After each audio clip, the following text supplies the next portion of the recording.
بسم الله الحمد لله والصلاة والسلام على رسول الله. Inshallah, we will be continuing our series, which is the characteristics of the pious. And the characteristics, and the group of characteristics that we will be discussing today are related to personal character. The first characteristic that we will discuss is that of diligence. What is diligence? Diligence is hard work, especially conscious hard work in terms of earning one's rizq. Every single one of the pious, they treated earning rizq, earning a halal income as a form of ibadah. They used to treat this as a form of worship. And they used to ensure that whatever they are earning in a halal way, and they are earning from their own hands. They are earning while working hard, while working conscientiously, while working diligently. An example of a diligent, pious slave of Allah is the example of Prophet Dawud alayhi salam. The Messenger sallallahu alayhi wa sallam said that he was one of those pious slaves of Allah, that despite being rich, despite being a king, he was a king, yet the food and the earnings that he would eat every single day would be from his own hands. He would work every single day with his own hands and earn that money, and earn that risk, and spend that, and eat from that. This was his level of diligence and working hard. And we also have the example of Abu Bakr as-Siddiq radiallahu anhu. When he had been selected the Khalifa, right now it's just he has been selected as the Khalifa. The very next day, the Sahaba saw him taking his goods and going to the market, walking to the market to sell his goods so he can earn a living. And the Sahaba saw this and they said, this can't last. You cannot be the Khalifa of the Ummah, you cannot be the ruler of the Ummah and be working a full-time job at the same time. So they got together and they set an amount for him from the treasury so that he could earn some money to spend on himself and his family. But look at his mentality, look at his diligence, that after being selected as the successor of the Messenger ﷺ, he still walks to the market to earn his own living from his own hands. This is a sign and a characteristic that the pious had. They were hard working. They were not lazy. So lessons that we can learn from this is that whenever we try to earn our living, we earn it through hard work, we earn it through consistency and diligence, and we ensure that we are not lazy. We are not lazy in earning this risk.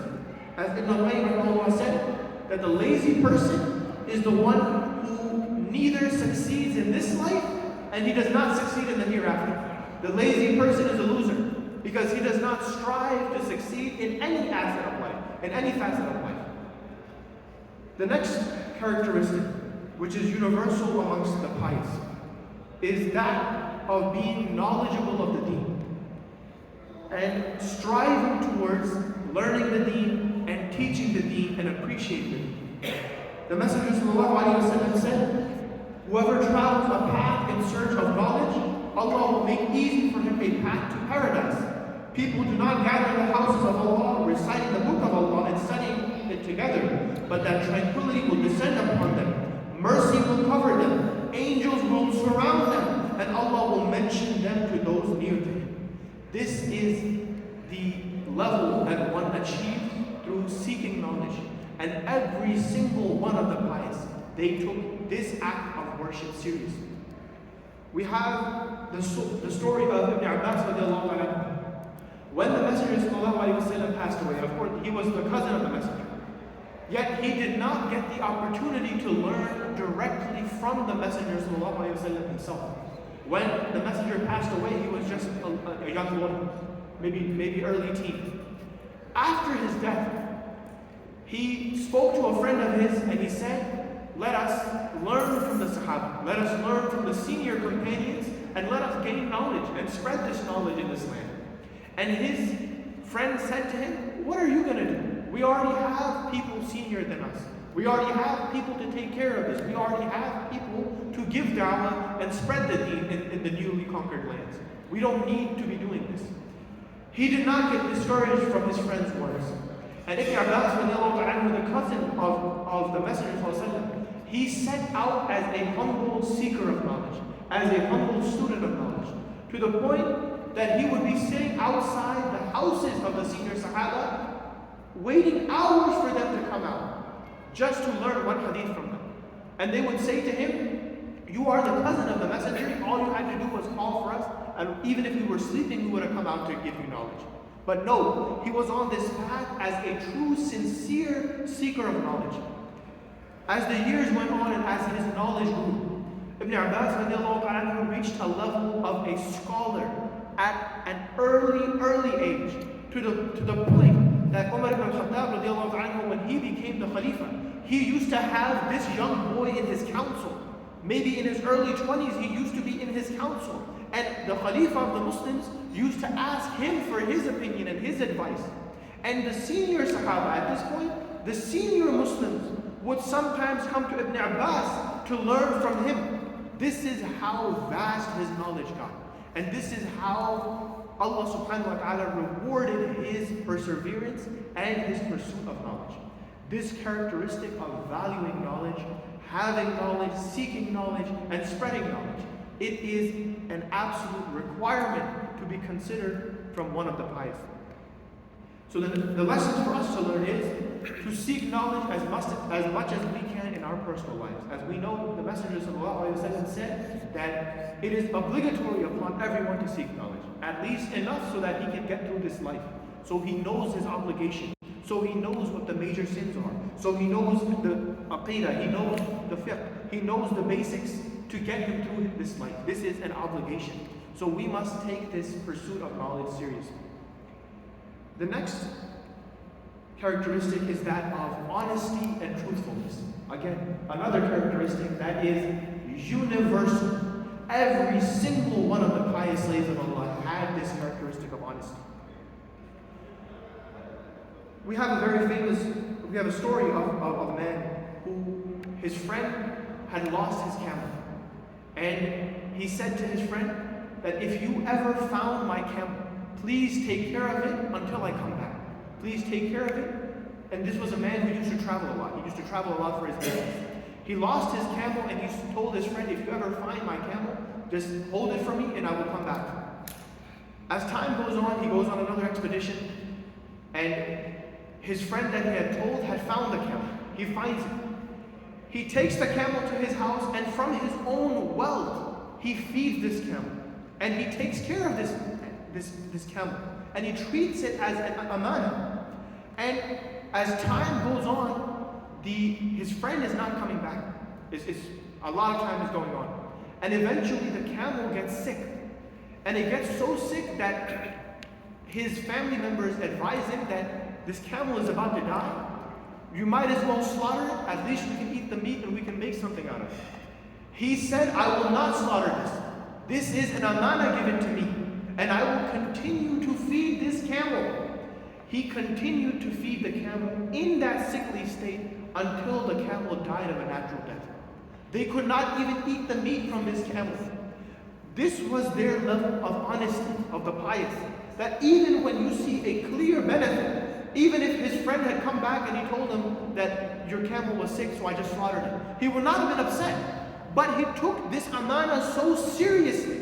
They took this trust so seriously that it did not even come to his mind that I could do such a thing. This was a trait amongst all of the pious.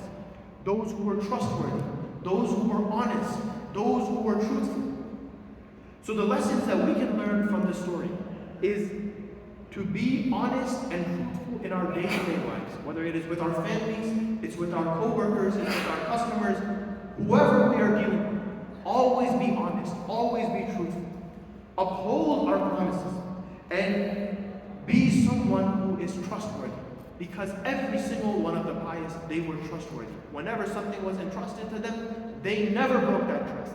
And in fact, the one who lies all the time, the one who breaks trusts, the one who breaks promises, the one who breaks amanas, these are signs of nifaq. These are signs of the hypocrites, those who have all of these traits. So we seek refuge from having such traits. The next characteristic is that of temperance, being temperate in what they eat and how they spend and how they live. Allah subhanahu wa ta'ala reveals in the Quran, O children of Adam, wear your beautiful apparel at every time and place of prayer. Eat and drink, but waste not by excess, for Allah does not love the wasters. And the Messenger ﷺ said that the Muslim eats in one stomach and the kafir eats in 7 stomachs. Meaning, the non-believer, the disbeliever, their trait is that they eat and they eat and they eat and they don't get full. And they complain about the food and they eat lavishly and they have not a care in the world at all. And we have the example of Ibn Umar radiallahu anhu, that he used to love to eat his meals with the poor person. He always used to eat his meals with the poor person. And one time, a man was invited. And after that, he told his servant, never let this man come again. Don't ever bring this man to my house again. Ibn Umar observed that this man, although he is poor, he overindulged. He ate too much, and he did not like that. And he told him that this is what the Messenger ﷺ said. And then we have the example of Abu Hurairah radiallahu anhu, who we know he was from the Ashab al-Sufa. They were very poor companions. And sometimes he would set out just searching for a meal, just trying to find a meal, to the point that he came to the house of Umar ibn al-Khattab radiallahu anhu, and he said to him, can you explain this ayah to me? He goes inside his house, he explains the ayah to him, and then after explaining, Abu Hurairah goes back, tries to go back to the masjid. While walking, he was so starving and he was so tired that he falls on the ground out of exhaustion. And in that state, the Messenger ﷺ finds him and he says, come with me. And he gives him a cup of milk until he is sustained with that. And then later on, he tells Umar ibn Khattab that I actually knew this ayah better than you, but I just came to your house trying to find a meal. This was the state of some of the Sahaba.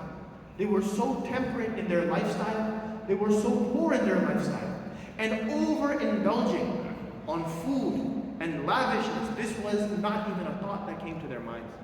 They were men and women who did not overindulge and who always ate in a temperate manner.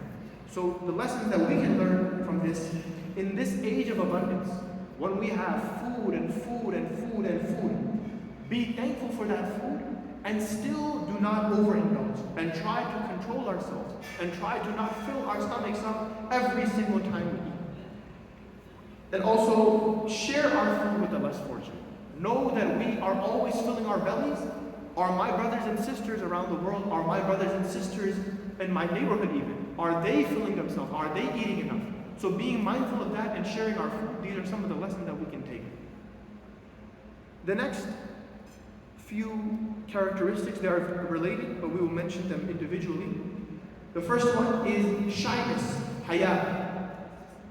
The Messenger ﷺ said, Iman is 60 and odd branches, and having a sense of shame and modesty. And haya is from Iman. What is haya? What is modesty in our sense? It is to be uncomfortable with indecency. Whenever something indecent happens, or something indecent is mentioned, or something indecent is seen, to feel discomfort at that indecency. This is from haya. Not speaking in a vulgar way, not speaking with bad language, not speaking indecently. This is from haya. Covering oneself properly, men and women, covering themselves properly, this is from haya. And we have the example of the haya of Uthman radiallahu anhu. It is said that one time the Messenger ﷺ was sitting, and he was sitting reclining with Abu Bakr and Umar. And he was sitting in a very relaxed way to the point that his calf was shown like this.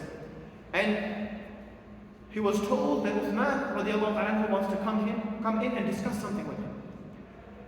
As soon as he came in, or rather before he came in, the Messenger ﷺ, he sat up and fixed himself so that none of his skin is showing.